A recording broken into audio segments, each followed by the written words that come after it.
Hello student, welcome to my YouTube channel Rajiv Ranjan biology class में आपका स्वागत है। तो जैसा कि आपने चैप्टर 8 में पार्ट 1 में 25 क्वेश्चन कवर कर लिया होगा, आज हम पार्ट 2 में 26 से 50 क्वेश्चन कवर करेंगे। यानी आज भी जो ऑब्जेक्टिव होने वाला है आपका 25 ऑब्जेक्टिव होगा और आज का भी ऑब्जेक्टिव जो है ना पिछला ऑब्जेक्टिव तरह बहुत ही महत्वपूर्ण होने वाला है।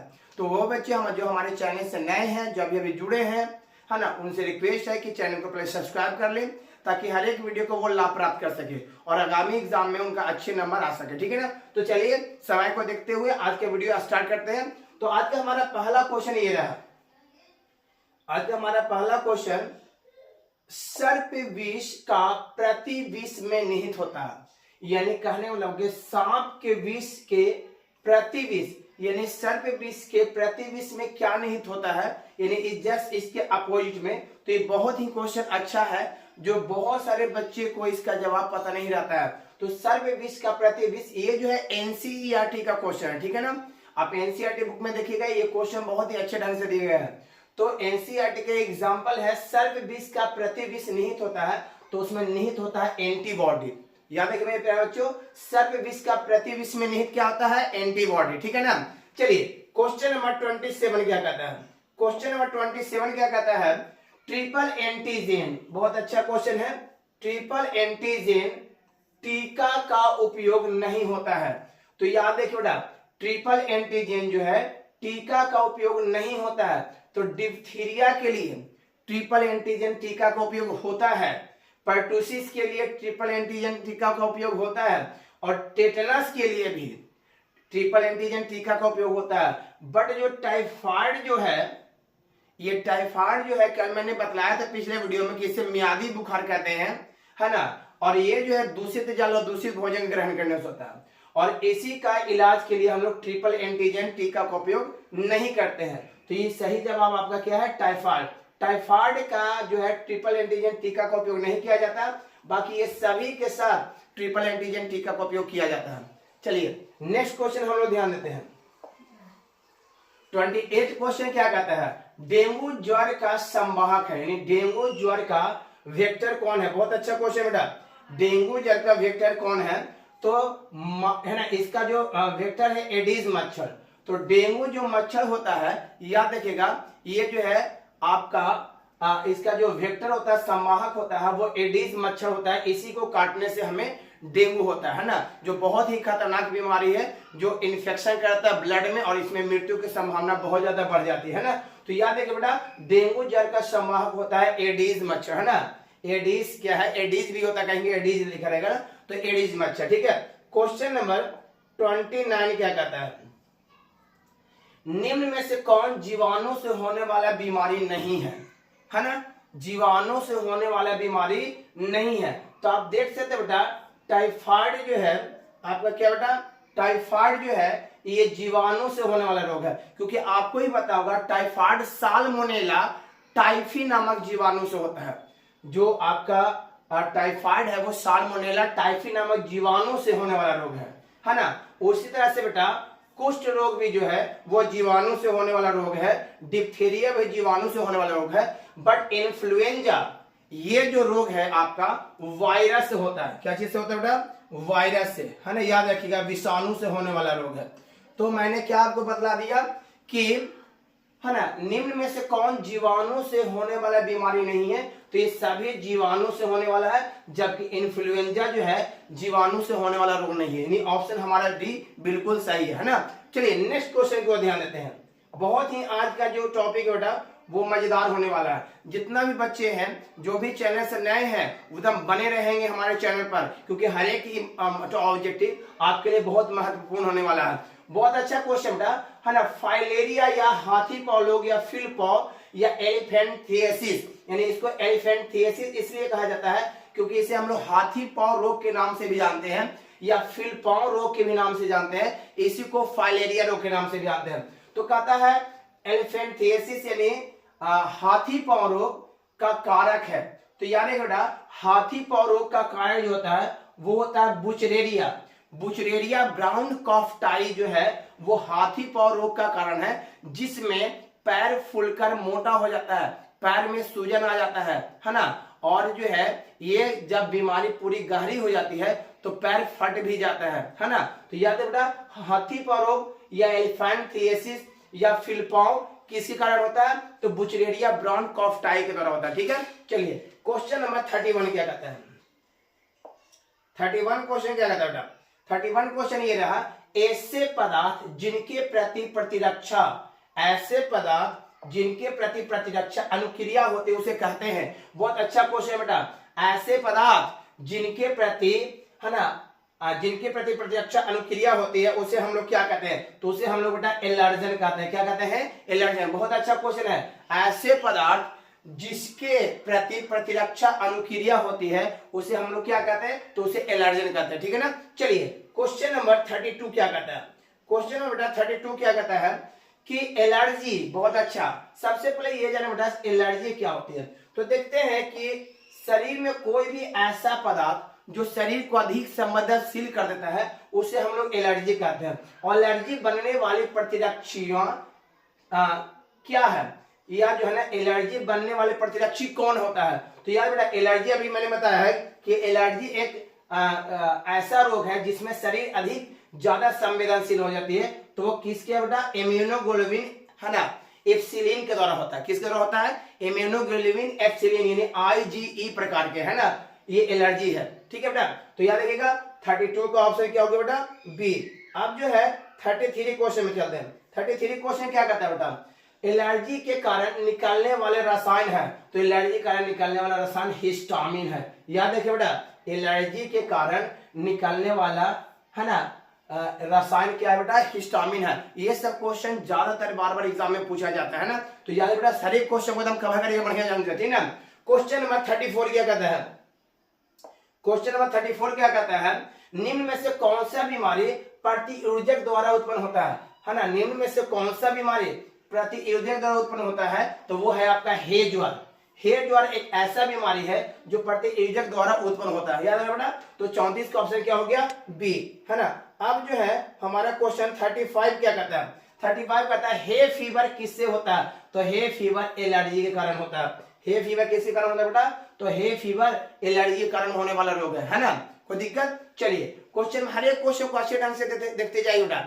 और एक चीज याद रखिएगा, समय बहुत कम है, चाहे तो हम हर एक ऑप्शन को डिफाइन भी कर सकते हैं, लेकिन बच्चों को अभी कम समय में अधिक मेहनत करना है, इसलिए हम हर एक ऑप्शन को डिफाइन नहीं करते जा रहे हैं, वही ऑप्शन को डिफाइन करते हैं जो आगे आपको एग्जाम में महत्वपूर्ण होगा। ठीक है, चलिए तो हे फीवर किससे होता है, एलर्जी के कारण होता है, यानी 35 का ऑप्शन क्या बेटा, सी होगा, है ना। अब हम 36 क्वेश्चन में जाते हैं। 36 क्वेश्चन क्या कहता है, प्रतिरक्षी किसके द्वारा बनती है, तो याद रखना प्रतिरक्षी प्लाज्मा कोशिकाओं के द्वारा बनती है। प्रतिरक्षी किसके द्वारा बनता है बेटा, प्लाज्मा कोशिकाओं के द्वारा बनता है। और याद है बेटा प्रतिरक्षी क्या करते हैं, हमारे शरीर को, है ना, अनेक रोगों से बचाते हैं, है ना, हमारे शरीर को अनेक रोगों से बचाते हैं। तो प्रतिरक्षी किसके द्वारा बनता है, प्लाज्मा कोशिकाओं के द्वारा, जो हमें अनेक रोगों से सुरक्षा प्रदान करता है। ठीक है, चलिए क्वेश्चन नंबर 37 क्या कहता है बेटा, क्वेश्चन नंबर 37 ये रहा कि क्षय रोग को हम लोग टीबी के नाम से भी जानते हैं। क्षय रोग को याद है बेटा, क्षय रोग को हम लोग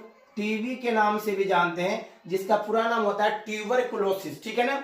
तो क्षय रोग का संक्रमण मुख से किसके द्वारा होता है, क्षय रोग हम लोग के शरीर में किसके द्वारा प्रवेश करता है बेटा, तो वो है हवा के द्वारा। क्योंकि जिस व्यक्ति को टीबी हो गया है ना, उस व्यक्ति अगर किसी व्यक्ति के संपर्क में रहता है तो हवा के द्वारा उस व्यक्ति को भी टीबी रोग होने की संभावना है। इसलिए जिस व्यक्ति को टीबी हो गया है उस संक्रमित व्यक्ति के पास ना जाए, उसके बर्तन, कपड़े और कोई भी वस्तु से दूरी बनाकर रहे। उनका जो कमरा होना चाहिए वो हवादार होना चाहिए, ताकि जो सभी जो है ना इससे संबंधित जो है बीमारी से संबंधित जितने भी आपका वायरसेस है वो सब कहाँ चल जाए, बाहर चल जाए। तो टीबी जो है बेटा वो क्षय रोग का संक्रमण किसके द्वारा होता है, हवा के द्वारा होता है, यानी ऑप्शन क्या बेटा, बी। 37 का ऑप्शन क्या बेटा, बी। अब 38 क्वेश्चन क्या कहता है, 38 क्वेश्चन कहता है HIV निम्न में से किस कोशिका पर आक्रमण करता है। बहुत अच्छा बेटा, HIV मैंने बता दिया था आपको कि HIV का पूरा नाम ह्यूमन इम्यूनो वायरस होता है, और ये किस कोशिका पर आक्रमण करता है बेटा, तो याद रखिएगा HIV जो है टी हेल्पर कोशिका पर आक्रमण करता है। कौन कोशिका पर, टी हेल्पर कोशिका पैगाम करता है। बहुत अच्छा क्वेश्चन बेटा। HIV किस कोशिका पैगाम करता है? तो टी हेल्पर कोशिका पैगाम करता है। ठीक है, चलिए बेटा 39 क्वेश्चन क्या कहता है? 39 क्वेश्चन ये रहा, एड्स विषाणु का आनुवंशिकी पदार्थ होता है। तो याद है बेटा, एड्स जो विषाणु होता है उसका आनुवंशिकी पदार्थ होता है RNA, है ना। और चूंकि RNA सिंगल कड़ी वाली होते हैं ना, तो याद रखिएगा एक कुंडलित RNA। तो एड्स विषाणु का आनुवंशिकी पदार्थ क्या होता है? एक कुंडलित RNA। ठीक है बेटा, बहुत ही अच्छा क्वेश्चन ये सब रहता है और आपको ही पता है, इन सभी का आंसर आप सबको पता होगा। ठीक है ना।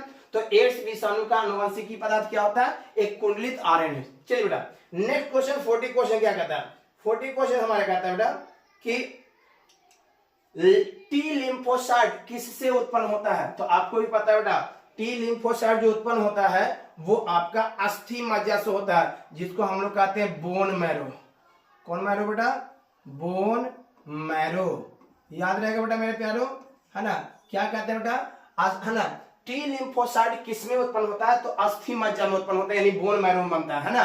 चलिए बेटा बहुत अच्छा क्वेश्चन, कल इसके बारे में मैंने चर्चा कर दिया था। क्वेश्चन नंबर 41 क्या कहता है बेटा? क्वेश्चन नंबर 41 क्या कहता है कि रक्त में प्रतिरक्षी किसके द्वारा स्रावित होता है? तो यार बेटा रक्त में प्रतिरक्षी लिम्फोसाइट के द्वारा स्रावित होता है। किसके द्वारा स्रावित होता है बेटा? लिम्फोसाइट्स के द्वारा। लिम्फोसाइट्स के द्वारा ही रक्त में प्रतिरक्षी उत्पन्न होती है। ठीक है बेटा।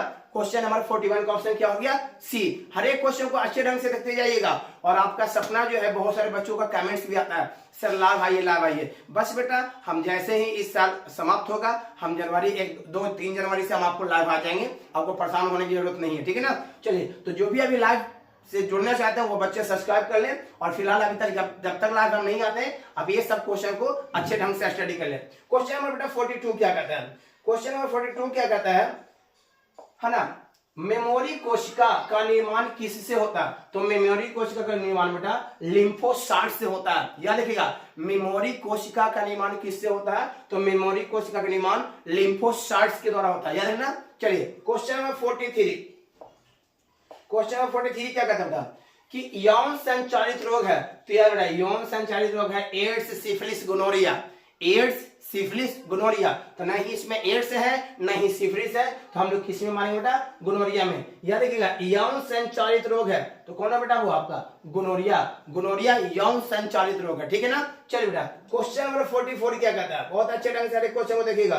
क्वेश्चन नंबर 44 क्या कहता है कि इनमें से कौन जीवाणु जनित रोग है? तो बेटा कुष्ठ रोग भी जीवाणु से होता है, क्षय रोग भी जीवाणु से होता है। जितना भी देख रहे हैं, कुष्ठ रोग, क्षय रोग, टीबी जीवाणु से होता है, हैजा भी जीवाणु से होता है। आपने पढ़ा होगा हैजा को हम लोग कॉलरा भी कहते हैं। तो विब्रियो कॉलेरी नामक जीवाणु से क्या होता है? हैजा। तो इसका ऑप्शन क्या बेटा? डी बिल्कुल सही होगा, इनमें से सभी। तो इनमें कौन जीवाणु जनित रोग है? तो इसका सही जवाब है बेटा इन तीनों, है ना। ये तीनों जो है जीवाणु जनित रोग है, यानी ऑप्शन क्या बेटा? जी, डी बिल्कुल सही है ना। देख सकते हैं आपको हर एक क्वेश्चन बहुत अच्छे ढंग से डील हो रहा है, इसलिए हर एक क्वेश्चन को अच्छे ढंग से पढ़ते जाए। क्वेश्चन नंबर 45 क्या कहता है? क्वेश्चन नंबर बेटा 45 क्या कहता है?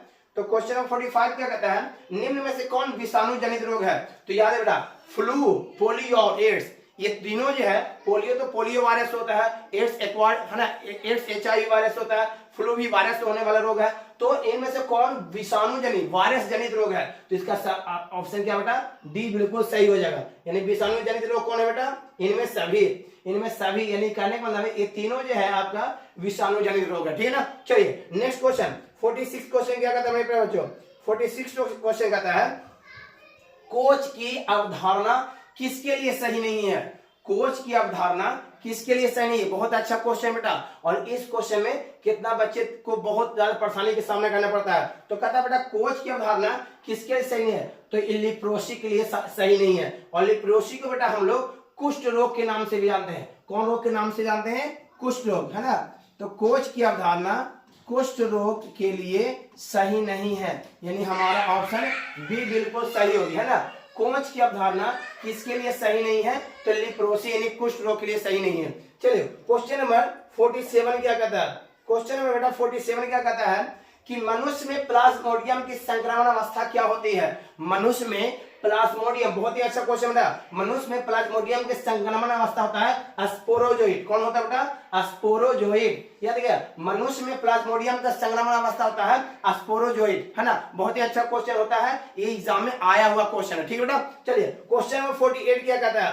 क्वेश्चन नंबर 48 कहता है कुछ रोगों का शीघ्र एवं सही पहचान हो तो किसका प्रयोग, है ना। कुछ रोगों का शीघ्र एवं सही पहचान है तो किसका, जल्द से जल्द रोग का पहचान हो जाए और सही पहचान हो जाए तो ये किसके लिए किया बेटा? याद है, कुछ रोगों के रोग जल्द ही पहचान किया जाता है, किसके द्वारा? तो वो है बेटा एलिशा के द्वारा, एंजाइम लिंक्ड एमिनो सॉल्वेंट ऐसे के द्वारा किसी भी रोग का जल्द और आसानी से पहचान किया जा सकता है, ठीक है बेटा। चलिए, और आपको भी पता है कि एड्स का भी जांच एलिशा के द्वारा किया जाता है, ठीक है ना। चलिए बेटा नेक्स्ट क्वेश्चन 49 क्वेश्चन क्या कहता है?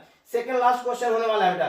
49 क्वेश्चन क्या कहता है कि कुष्ठ रोग किसके कारण होता है? कुष्ठ रोग किसके कारण होता है? बहुत ही अच्छा रोग बेटा, कुष्ठ रोग किसके कारण होता है? ये क्वेश्चन बहुत ही अच्छा है। तो माइकोबैक्टीरियम द्वारा कुष्ठ रोग किसके द्वारा होता है? माइकोबैक्टीरियम के द्वारा ही कुष्ठ रोग होता है बेटा, याद रखिएगा।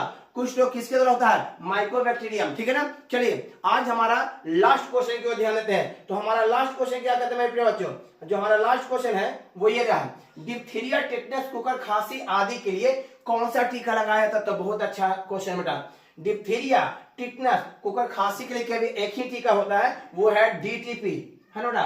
डीटीपी इन तीनों के इलाज में बहुत ही महत्वपूर्ण होता है। तो आपका जो है बेटा आज अध्याय 8 का पार्ट 2 के साथ 50 क्वेश्चन कवर हो गया। मुझे उम्मीद है कि सारे बच्चों को ऑब्जेक्टिव अच्छा लगा होगा और मुझे ये भी पता है कि सारे बच्चों को लाइव का बहुत देरी से इंतजार है। तो आपका बस कुछ ही दिन है बेटा, उसके बाद हम लाइव आएंगे और जैसे ही लाइव आएंगे ना, पूरे हर एक क्वेश्चन को एकदम लाइव रूप में आप भी मस्ती लीजिए और हम भी मस्ती लेके पढ़ाएंगे, ठीक है ना। क्योंकि आप भी उसमें कमेंट्स करिएगा, उस कमेंट्स को हम पढ़ते हुए आगे बढ़ेंगे, ठीक है ना। तो आज का वीडियो कैसा लगा हमें कमेंट बॉक्स में जरूर लिखिए और जो भी बच्चे हमारे चैनल पर नए हैं वो सब्सक्राइब कर लें, और है ना। और आप लोग से एक विनती है बेटा कि इस वीडियो को जितना ज्यादा शेयर करें ताकि हम आपके लिए मेहनत करते हैं तो उसका भी फल मुझे मिले, ठीक है ना। चलिए हमारे चैनल से बने रहने के लिए धन्यवाद। जय हिंद।